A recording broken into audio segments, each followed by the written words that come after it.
Right now?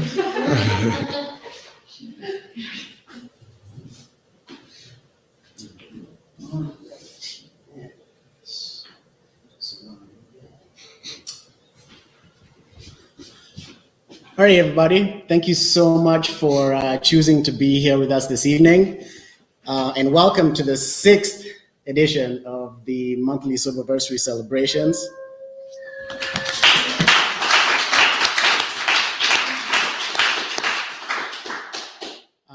This evening, we have the privilege of hearing from one of us.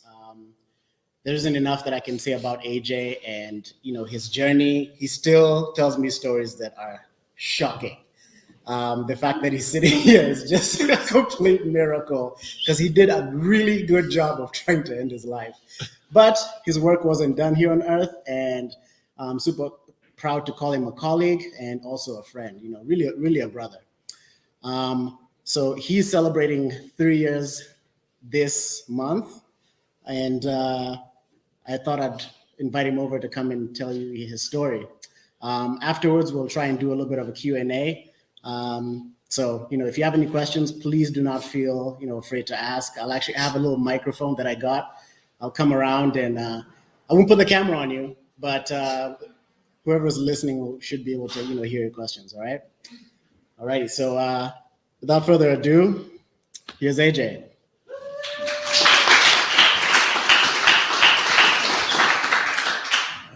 Thank you, Adrian.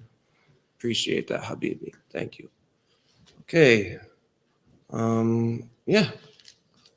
I guess I'll just start reading this stuff, and we'll go from there. Get my glasses on, that'll help for sure. All right, cool.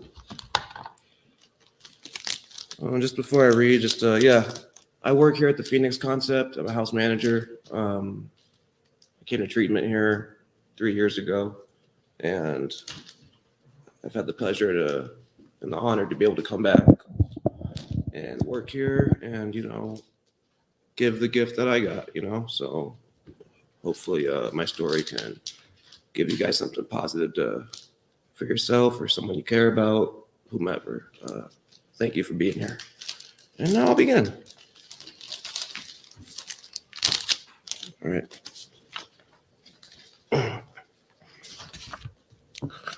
My name is AJ. I'm 26 years old. I'm in recovery from heroin and meth addiction.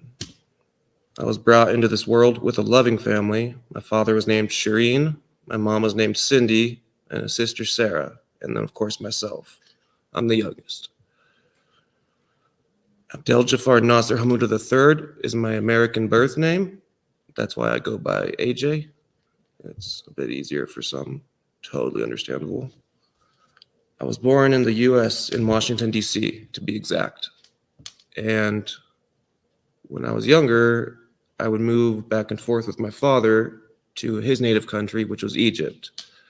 We would live in a city called Tanta, which is the 5th largest city, and it's in the Nile Delta. It's where all the really great cotton from Egypt comes from that city. Really good agriculture. I would spend a lot of time over there each year. I was sometimes there more than I was in the States. Up until I was 16, I was back and forth very consistently. Of course, it was an amazing experience, learning about my culture and my family.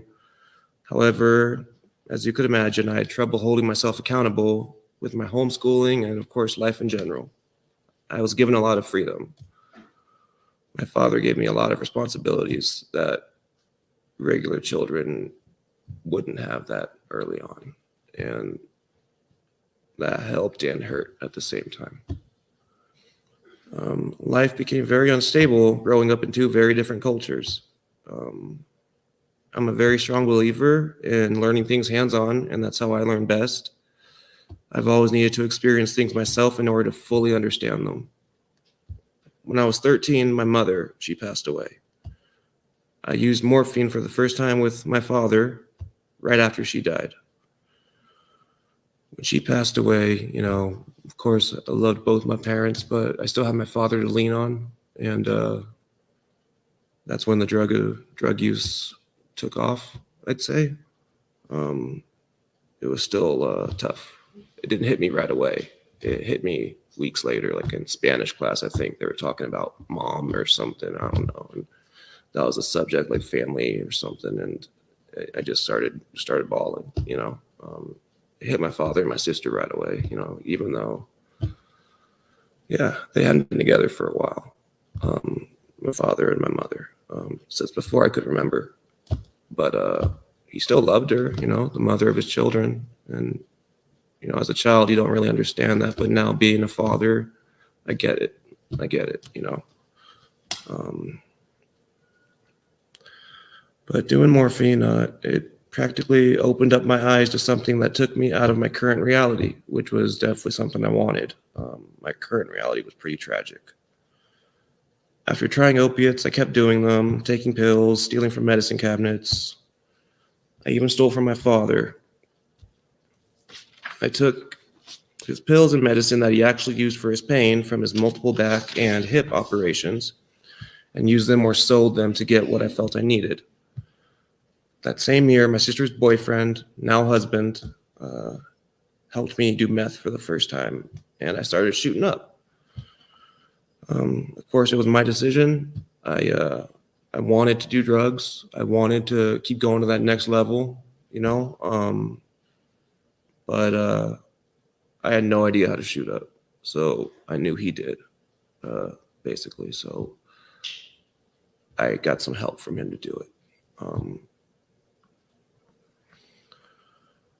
And you know, at first when I did it, I wasn't crazy about it. It was kind of, I don't know, meth kind of scared me. I didn't exactly understand how I felt. I just knew it was different, and I don't know. I had to process it. I felt like I was sitting in a parking lot for like hours trying to find some like fucking song or something, just ridiculous, like all night long till it was like morning. You know, but it opened the door, you know, a lot wider than it already was from the morphine. So soon after that, I did heroin. Once again, got some help. Had someone help me do it, and when I couldn't do it myself and inject it, I would just put it in a syringe and just squirt it up my nose. Whatever I had to do, right? Whatever I had to do to put that garbage in my system to make me feel something different than life. I couldn't wrap my head around the reality that these drugs were taking control of my everything. Drugs made me feel numb. I didn't miss my mom. I didn't feel ashamed or worthless anymore when I was using. I had always struggled with self-esteem, negative self-talk, and self-worth.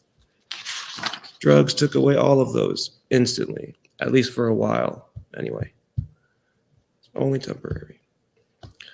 Of course, with consistent use, my tolerance went up very fast, and I needed more and more to feel normal. Of course, with using drugs, specifically IV drugs, the risk for overdose and fatality skyrockets. I had my first of about 8 or 9 overdoses. I really don't remember if it's 8 overdoses or 9, but one of those, too many. And my first OD was on the day of my 18th birthday. My quote unquote friends realized I had overdosed. Last thing I remember, we were in my friend's house, sitting on the couch. I did my thing, and all of a sudden I'm waking up in the hospital. My friends, they realized I overdosed at a Western convenience, and they left me at a Western convenience gas station. It was specifically a Western convenience gas station on Kipling and Hampton. Apparently, I was found by a police officer. Paramedics arrived, got me safe to a hospital, and when I was awoken and realized what happened, I saw an officer there that he seemed empathetic towards me, which was something kind of unfamiliar. There's a big, you know, with a lifestyle of being illegal and using drugs and all that, you know, you get kind of an image of cops, and, you know, there's bad things everywhere, but not every single one of them, just like with anything, you know. But yeah, that time, my father, who was disabled, he showed up to the hospital with one shoe on. He was just worried about me, you know. He didn't have time to even get his other shoe, limping in with his cane to come get his boy, you know. And that was the first of many times that I just put him through hell like that and took it for granted, you know. When I turned 18, shortly after that, I started going in and out of jail a lot. I just could not own up to anything I did or was accused of doing. I never showed up to court. I was always on the run. My first felony was caught when I was 18 years old for second-degree burglary, possession of heroin, possession of a weapon, and theft. Got arrested. My dad posted bail once again for me. And of course, I didn't show up to that court date either. Another warrant was issued, and it was just a continuous cycle of being in jail more than I was not in jail. And I was like, you turn 18, you become an adult, and then I guess being an adult means you're in jail all the fucking time, you know? But it shouldn't be that way, you know? It could have been different. But my father, all the hell I put him through, he always stuck by me, always answered my phone calls. Every time I'd call, he'd answer. Didn't care how much it cost, he'd answer. He would always put money on my books. Bottom line is I knew I could always count on him. And sometimes I didn't deserve it. I was, you know, when we're using, we don't think about other people, you know. We just think about what we need to get our next, you know, our next little escape. And the wreckage that we cause is we don't even notice it until we get back to reality and we sober up and have to face it. Every time I got arrested, I got out of jail more pissed off each time, understandably, you know. My father always did whatever he could to help me, whatever he knew he could do. You know, he wasn't a counselor or a therapist, or he didn't understand, you know, what I was going through. And I couldn't make him understand, you know. It's just something that, unfortunately, I got myself in a hole and I had to find my way out of it. He bailed me out so many times when bail was an option.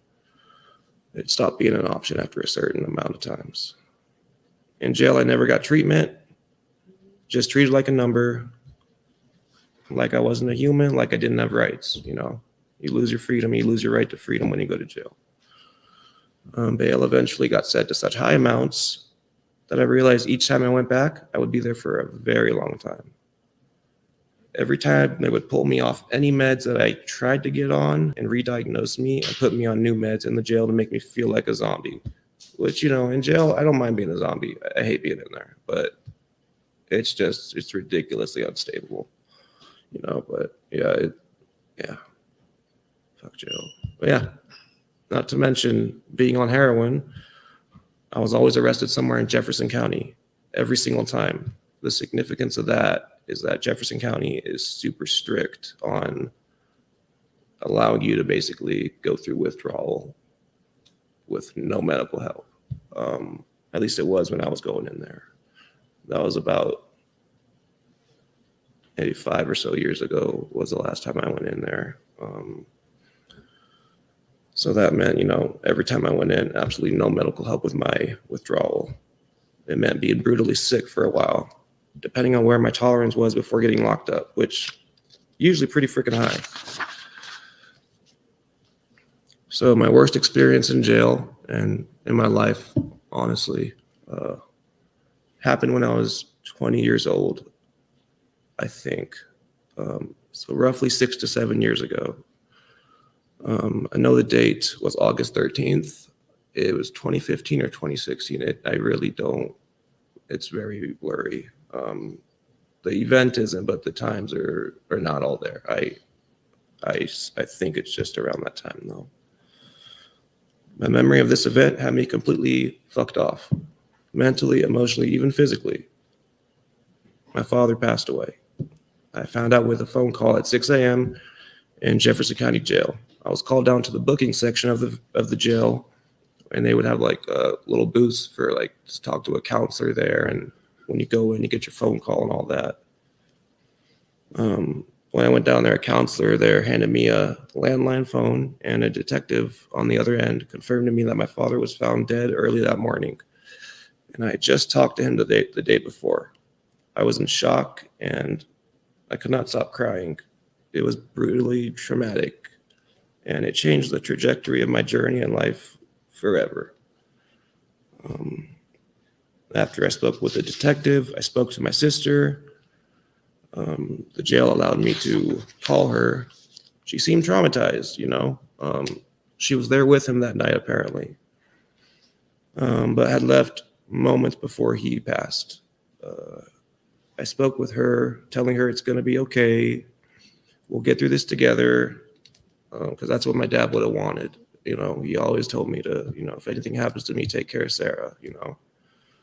All the while, literally, I was melting inside. It's the best way to describe it. Absolute train wreck beyond belief. My regimen after that in jail was I would sleep, cry, sleep, cry, sleep, cry.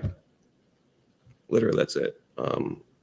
It felt like an earthquake had taken place in my heart, in my life, in a matter of seconds. I didn't get a chance to say so many things, you know, the woulda, coulda, shouldas, you know, it's just what we do. This particular subject is very complex for me, mostly for obvious reasons. But me and my dad were best friends. He always said he didn't just want to be my dad. He was my dad, my brother, and my best friend. And he was all of those things indeed. It rocked my world. I was just in there 10 days too late. I spent months in there, but he died 10 days before my release from county. I knew something was wrong that night. He did not answer my numerous calls. Didn't put money on my books. It just felt off. When he said he was going to do something, he would do it, you know, and when he didn't, I knew something was up. I didn't know what, but something was off. He would always answer for me, and I could always count on him.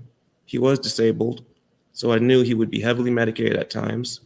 So I went to sleep that night just hoping to assume that was the case, that he just fell asleep and, you know, that's that. Once released 10 days later, I went on a 3-day binge before turning into court-ordered treatment. I was accepted into the Stout Street program, not the Serenity upstairs, the foundation, the 2 to 3 year program. I did not complete it. I made it about 2 months, 2.5 months, but I wasn't ready. I mean, I wasn't ready to commit.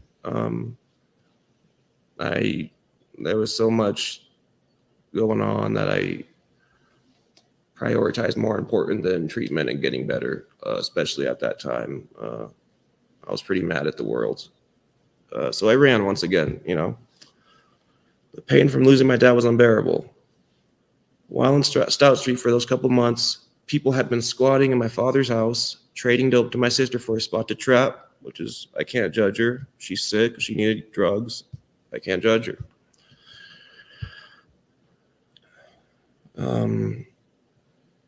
They had stolen everything. Everything that belonged to my father, that belonged to me.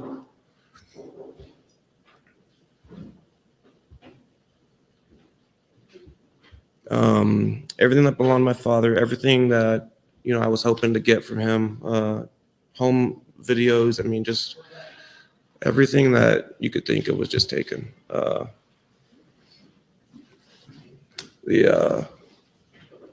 I eventually found out a bit more about what had happened the night my father passed. To sum it up, he was in pain and out of his medications. Oxycodone. So my sister, her husband, the same guy who helped me experience shooting up for the first time, offered him some heroin. My father had addiction issues when he was younger, and come to find out in his last years of life. My sister and her husband helped administer his dose. They left shortly after, probably for more dope, and I cannot judge them for that either. However, once they returned, he was dead. I'm assuming trauma, if my experience is anything similar to others, you know, like your memory gets fucked up, your account of things gets fucked up, you know. My sister was mixing up her stories. She told me she was laying next to him and he wouldn't wake up, then said she came home, found him dead in his wheelchair. And, you know, and I drove myself crazy trying to pinpoint like what happened, what's the motive, what's this, what's that, is it foul play, whatever, which obviously did nothing good for me. regardless, I drove myself into darkness and destruction with all that information. And finally, what I realized was that no matter what I'm told, no matter what really happened, he's still gone and I'm still here. I have allowed myself to use his death as justification for my destruction for too long. It was time to accept and move forward the best I could. It was time to grow up. It was a long time until I was finally able to forgive and to move on. My dad's death shaped my everyday life for years afterwards. I was just so overwhelmed with life, so many blows it felt unbearable. When I left Stout Street, I was on the run. My addiction got even worse. I was a fugitive for about a year and a half, roughly. I know it was definitely more than a year. My memory is ridiculously foggy.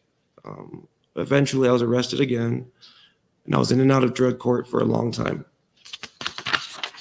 As a condition of my initial release from jail and into drug court, I was to be put on methadone.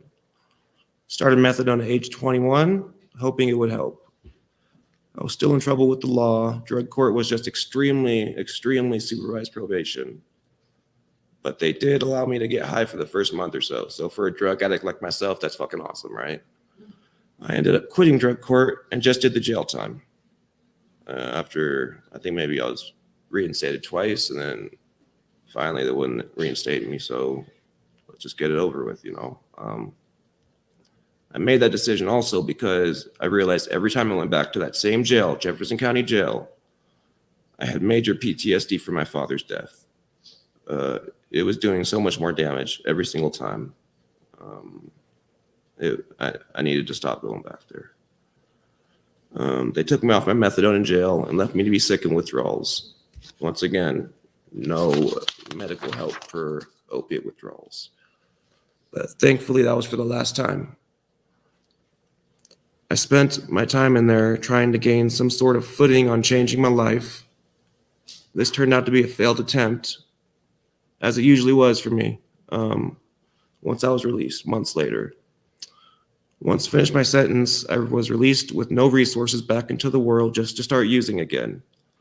I went really hard, and this time I had no reason to look over my shoulder. I wasn't on the run, wasn't on probation. I just dove in. Being on methamphetamines and heroin brings its own paranoia. Not to mention my very existence of being on drugs was illegal and a chargeable offense in itself. I got back on methadone, but I was homeless and started selling my body to support my habit. I started prostituting myself. I was raised in a Muslim family, for the most part. We weren't super religious, but there's the basics, I guess, is how I would describe it. You know, no pork, pray every morning. Homosexuality is a bad thing, and that's not my beliefs. That's just how I was brought up, right? And that's how a lot of the shame covered my conscience. Just prostituting myself to whomever paid for either cash or drugs, men and women, whoever.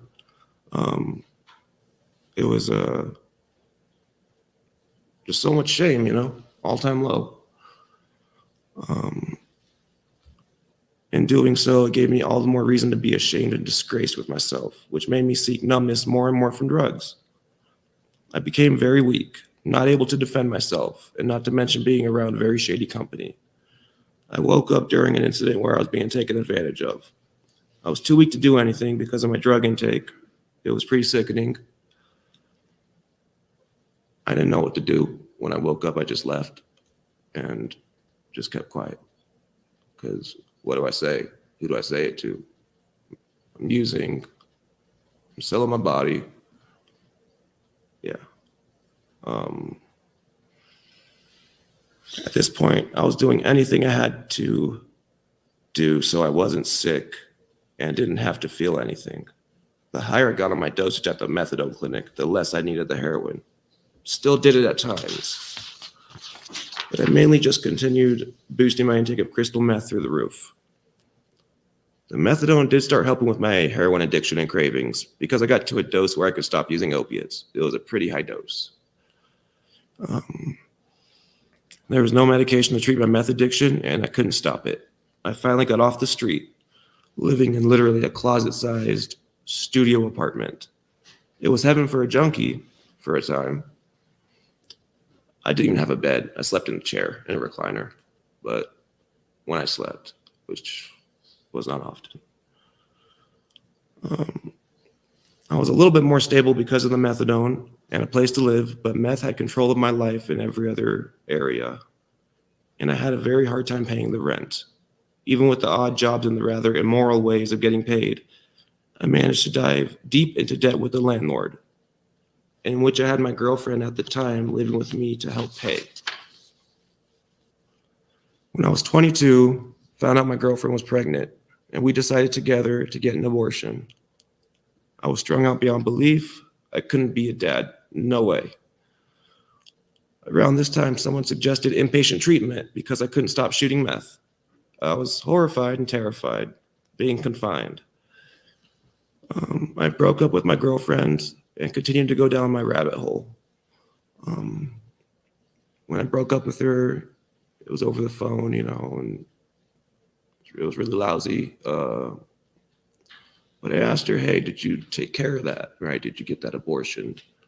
And she sounded very traumatized and said yes. So I believed her, hung up, and moved on. I did not want to go to inpatient, but I knew I needed more help to stop. Finally, I realized how miserable I was and where my life was going, which was absolutely nowhere. I ended up getting a scholarship to Sobriety House right before getting evicted from my place, from my closet. I had immense support in the decision I made to take the scholarship and go to Sobriety House. I was getting peer support through the methadone clinic from my friend. Her name was Mila, and she pretty much drove me to the doors of Sobriety House. She came, made sure I got out of my house, and drove me to Sobriety House. I met with her pretty much every week beforehand to help get me ready for rehab and give it a real shot. I started my journey to my life today at Sobriety House on March 16th, 2019. My first day sober. After 30 days at Sobriety House, I found out that my ex did not get the abortion. I felt betrayed, my trust wronged, but I was not a stand-up citizen either. So, who am I to really talk? I knew, however, I was in the best place possible to get that kind of news. Supportive people and friends and professionals that had like-minded goals similar to myself. And honestly, if I was not at Sobriety House when I found out about that, I would have definitely started shooting up again, hands down. I was angry, not ready to be a dad. I was fucking scared. Found out I was going to be a father a month before it's going to happen. I was fucking terrified. But I stayed clean, stayed in treatment. I just did what they told me to do. I got involved in my son's life the day he was born. Due to curfew and other commitments to my program and recovery, I could not be at his actual birth, but was there hours after. And the second I held my son, his name is Cairo. A lot of you guys have seen him, and you wouldn't know if you did. He's wild as hell. He's climbing up the walls like Spider-Man and shit. So I bring him around quite often. But the second I hold that boy in my arms, I knew what I had to do. I had to step up and be there for him. I started getting sober for myself and continue to get sober for myself, but with him in my life, it's just more motivation. It's not just about me now,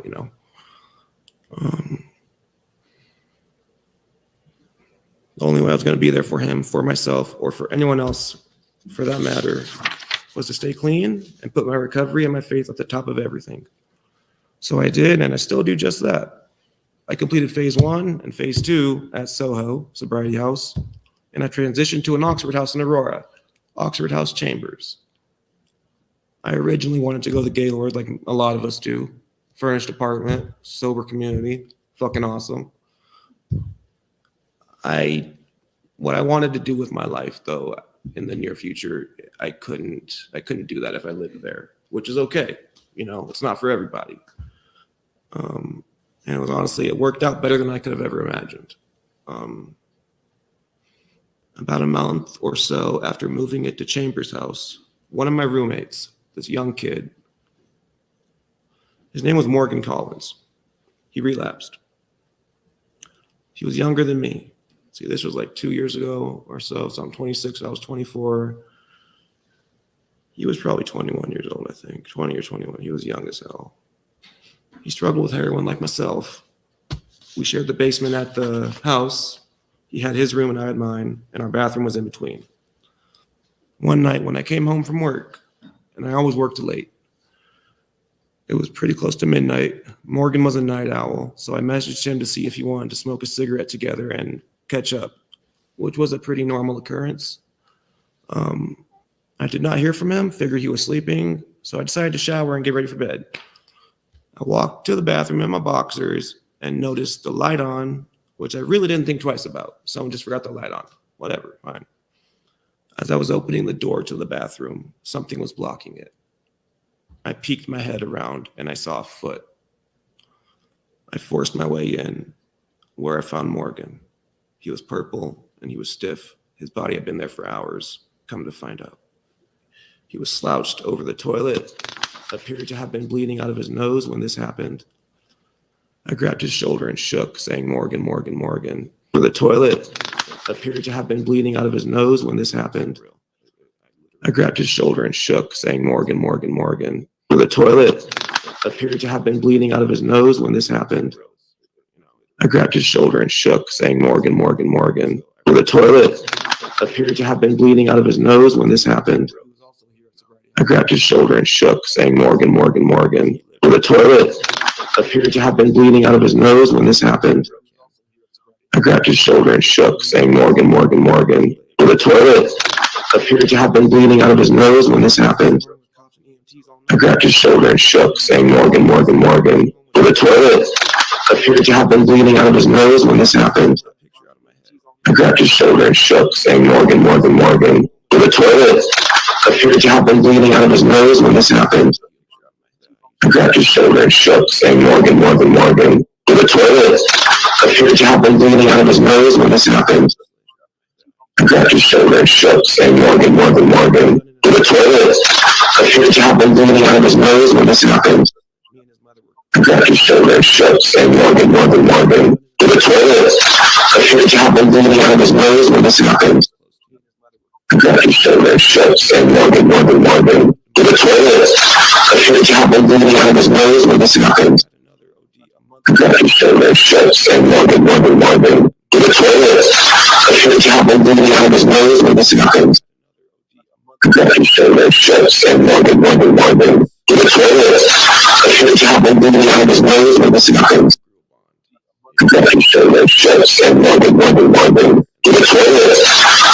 have been bleeding out of his nose when this happened.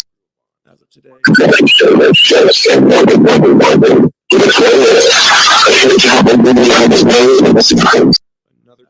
I grabbed his shoulder and shook, saying, "Morgan, Morgan, Morgan." For the toilet, appeared to have been bleeding out of his nose when this happened. I grabbed his shoulder and shook, saying, "Morgan, Morgan, Morgan." For the toilet, appeared to have been bleeding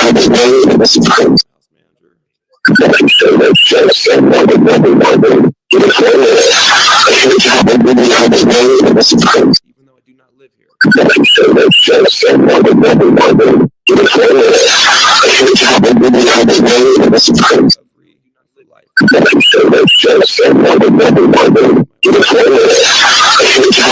out of his nose when this happened. I grabbed his shoulder and shook, saying, "Morgan, Morgan, Morgan." For the toilet, appeared to have been bleeding out of his nose when this happened. I grabbed his shoulder and shook, saying, "Morgan, Morgan, Morgan." For the toilet, appeared to have been bleeding out of his nose when this happened. I grabbed his shoulder and shook, saying, "Morgan, Morgan, Morgan." For the toilet, appeared to have been bleeding out of his nose when this happened. I grabbed his shoulder and shook, saying, "Morgan, Morgan, Morgan." For the toilet, appeared to have been bleeding out of his nose when this happened. I grabbed his shoulder and shook, saying, "Morgan, Morgan, Morgan." For the toilet, appeared to have been bleeding out of his nose when this happened. I grabbed his shoulder and shook, saying, "Morgan, Morgan, Morgan." For the toilet, appeared to have been bleeding out of his nose when this happened. I grabbed his shoulder and